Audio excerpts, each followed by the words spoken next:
The north of Kosovo, near the Serbian border. Kosovo customs official Beshkim Sidaku is giving Mark Tremoni, an EU customs officer, a tour of the setup here. Just as with every European customs office, there's a mountain of paperwork and a lot of official stamps. This national emblem is barely a year old. The new customs stamp was designed after Kosovo declared independence a year ago.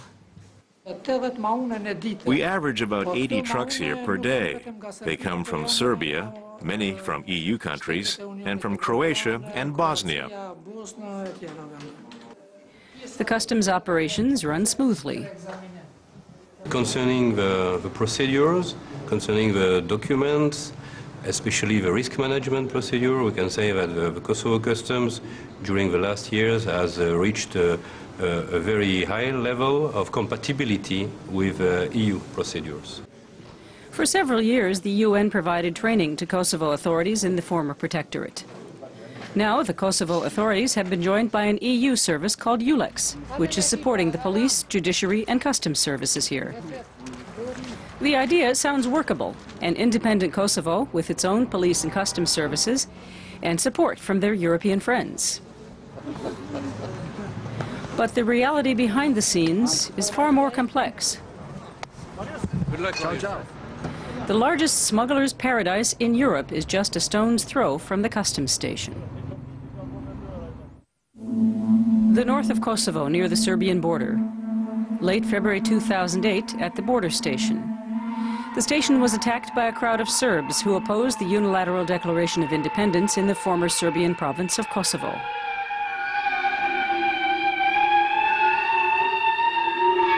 Once the sole authority, now the EU is one power among many here. There are no customs officials here at the border station nearly a year after Kosovo's independence. The station is staffed by a single police officer. Sometimes he stops a suspected smuggler, but then he waves the person through. Every day, the EU mission sends 2 officials to monitor the border station.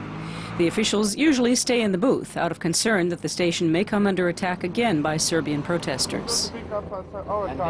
EU officials focus their monitoring efforts on customs stations away from this northern border. Marius Muresan is an EU official from Romania who knows this region well. Smugglers don't have any barriers here of ethnic groups or languages or nationalities.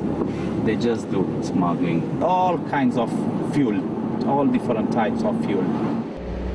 The smuggled fuel from Serbia is brought to the region north of the Ibar River, where many of Kosovo's Serb minority live. The customs officials often set up temporary checkpoints.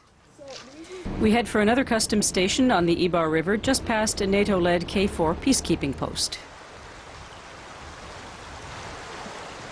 The smugglers use this pass in order to come and smuggle goods, generally by cars, small trucks, big vans. When the water is not so high, like now, they use this. Look, you can see the tracks of the vehicles. Like other Kosovo Albanian officials, team leader Ismet Munishi is disturbed by what he sees here. The problem is that we've had no real controls at the Serbian border since independence. It's an enormous problem. The EU won't permit independent Kosovo border controls. In less than a year, the border has turned into a haven for smugglers.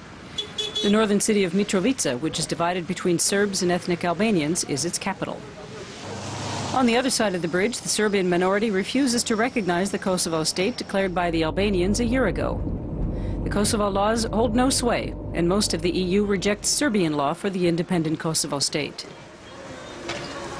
In the end, the smuggled gasoline is sold here legally, completely untaxed, at a rock-bottom price, in full view of the UN and EU police officials.